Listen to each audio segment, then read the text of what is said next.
Termasuk ini yang akan kita bahas sore hari ini nih, kemacetan di kawasan Gede Bage yang tentunya dalam beberapa waktu belakangan kan terus menjadi perbincangan nih, dan juga terus jadi laporan dari pendengar PR begitu ya. Apalagi sekarang kan ada mall, kemudian Aljabar juga gitu ya, kemudian yang mau antar jemput ke Tegaluar, termasuk juga kalau Persib main di GBLA seperti minggu besok ya, Pak Emma. Nah ini kalau terkait dengan ini kan tentu berdampak pada situasi lalu lintas begitu ya.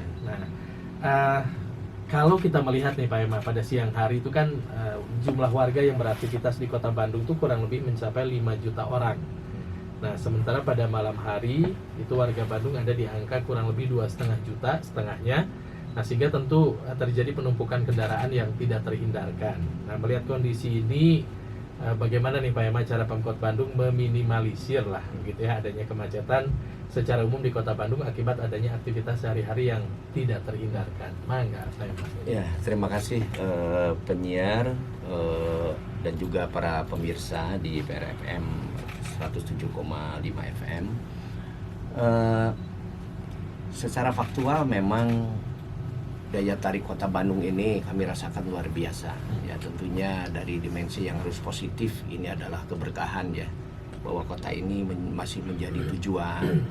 Apakah orang mencari nafkah, apakah orang untuk berwisata dan lain sebagainya. Ya.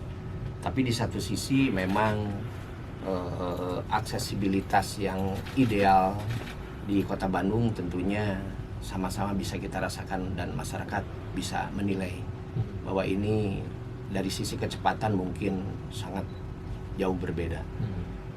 Karena kalau kita mau melakukan langkah yang spektakuler, revolusioner juga sulit ya.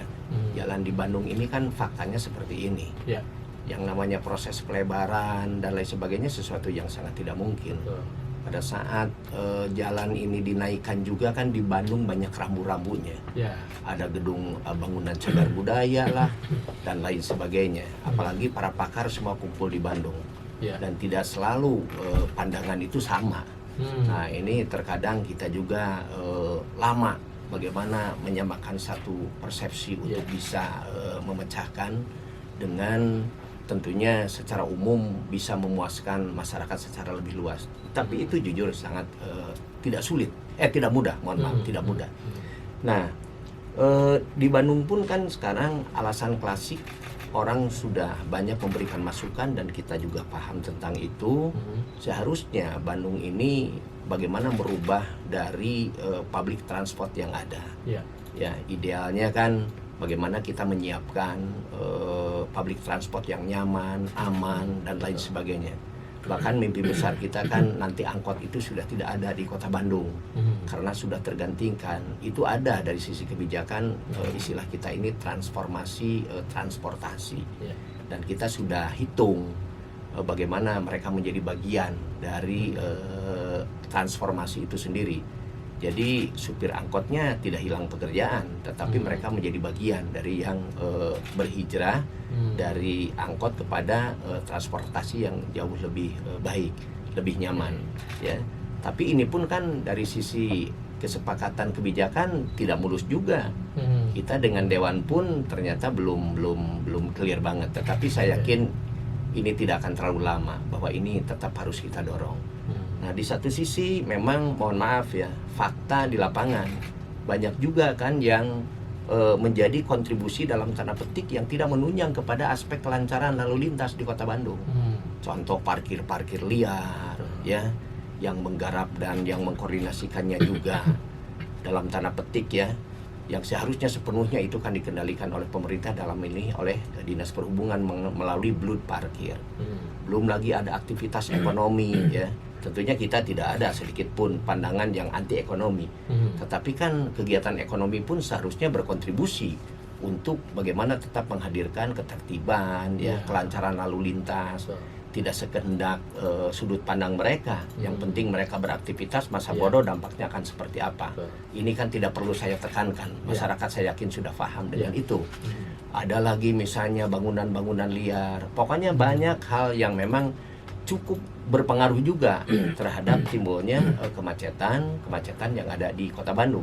Di satu sisi kan pemerintah kota pun kan sangat tidak mungkin untuk bagaimana mengendalikan untuk peningkatan volume kendaraan. Ya. Cukup berat lah. Misalnya kita membatasi kendaraan pribadi yang beraktivitas di Kota Bandung. Saya pikir ini bukan pekerjaan enteng. Ya, dan itu pasti banyak sekali pendapat-pendapat yang bisa kontroversi dan lain sebagainya, kan dianggap kontroversi. Ya. Nah, jadi merubah budaya dan perilaku orang di jalan juga banyak. Tetapi kan kita selama ini mencoba semaksimal mungkin apa yang terbaik. Yang saya lihat ini strategi konvensional inilah yang baru bisa kita lakukan. Tentunya dengan kolaborasi dan juga koordinasi dengan jajaran kepolisian, kita berupaya melakukan upaya rekayasa lalu lintas. Dan kita tahu ada sekitar 42 titik kemacetan di Kota Bandung, dan itu sudah menjadi atensi kita. Caranya bagaimana? Selain kita melakukan rekayasa, juga kita daya dukung plotting petugas. Ya, petugas PHL di Disub dibantu oleh Satpol PP. Satpol PP juga terbatas ya, karena memang mereka juga punya agenda lain bagaimana menegakkan perda-perda yang ada di Kota Bandung. Banyak sekali yang saat ini di lapangan, banyak juga yang potensi-potensi yang kontradiksi bahwa perilaku tindakan dengan perda itu banyak yang harus kita tertibkan. Jadi rekayasa plotting petugas itulah yang baru bisa kita lakukan. Tetapi di satu sisi kita pun kan secara bertahap bagaimana melakukan perbaikan public transportnya, walaupun belum seideal yang diharapkan. Ya. Jadi sekarang dibantu pemerintah provinsi ada Trans Pasundan, kemudian juga ada bis-bis yang Transmetro Bandung dan lain sebagainya. Walaupun kami pun mengakui bahwa itu belum menjadi bagian untuk memecahkan persoalan kemacetan di Kota Bandung. Belum lagi di Bandung ini kan parkir-parkir liar cukup luar biasa. Ya, di satu sisi Bandung cukup kesulitan untuk mendapatkan tempat atau lokasi untuk gedung-gedung parkir. Ya. Kemarin saja kita mengkoordinasikan rapat bagaimana supaya di Braga ini tidak ada parkir. Ya, persoalan klasiknya kan kita masih mencari alternatif. Ya, aktivitas di Braga sangat luar biasa. Banyak tenaga kerja juga yang beraktivitas di sana. Roda 2-nya nanti kita pindahkan kemana? Roda 4-nya nanti harus ada tempat seperti apa? Nah, ini kita sudah ada gambaran. Ada lahan yang bisa kita beli lah katakanlah. Tapi kan ini belum deal dengan si pemiliknya.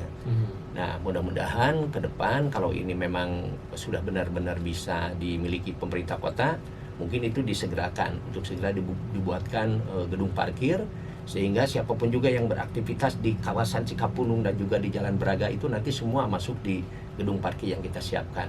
Itu yang sudah terbersit di dalam pikiran Pemda. Ya, dan kami pun on the spot dengan Pak PJ Wali Kota waktu itu untuk segera memikirkan itu, tapi sampai sekarang kan lokasi tersebut belum ada kesepakatan. Ya, karena orang menjual pun kan kita membeli dari pemerintah ada aturan mainnya. Ya, harus ada di appraisal independen yang tentunya tidak serta-merta sekehendak apa yang ditawarkan kita beli, prosesnya tidak seperti itu. Nanti juga kan dibicarakan dengan dewan yang terhormat dan lain sebagainya, dan tentunya ini harus disesuaikan dengan prioritas dan kemampuan keuangan yang dimiliki oleh pemerintah kota. Sementara gambaran umumnya seperti itu. Oke. Itu untuk tempat parkir yang sekitaran Braga. Jaraknya berapa jauh nih dari? Nah, kalau memang lokasi tersebut itu yang memang fakta tempatnya ada di sana, nanti juga kan harus ada kebiasaan yang memang harus dipaksakan orang mau.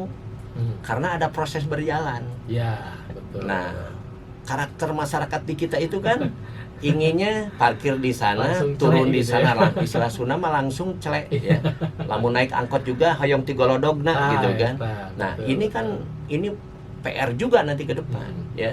Karena mohon maaf ya, faktanya di kita ini kan budaya berjalan itu mungkin masih berat ya. Sudah hilang malah ya. Maksudnya orang sudah mulai malas gitu ya. Gitu.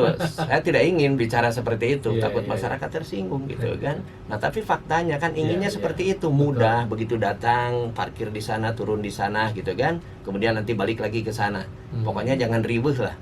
Nah, kalau saya lihat dari titik lokasi itu harus membiasakan diri nanti jarak sekitar 100 meter orang berjalan. Caket atau Pak? Saya pikir itu masih cukup proporsional. Kecuali misalnya 2 kilo, 3 kilo kan tidak mungkin. Betul. Nah, ini sudah ada gambaran, tapi saya belum bisa memberikan garansi apakah ini dalam waktu dekat segera bisa dieksekusi atau tidak. Tapi bayangan saya dengan Pak Wali Kota, kalau itu nanti bisa dikuasai oleh pemerintah kota, kita bangunkan gedung parkir di sana, semua orang masuk ke sana, baik roda 4 maupun roda 2, saya sudah membayangkan Braga semua bebas parkir, kawasan Cikapunung juga bebas parkir karena semua sudah terakomodasi. Dan saya yakin dan percayalah, demi kepentingan yang lebih besar, masyarakat juga pasti akan menyesuaikan. Iya. Ya 100 meter mah masih sangat Ya bisa wajar, menyesuaikan. anggapnya olahraga. Nah itu, gitu. peperihan tengah aja gitu ya. Nah, Iya.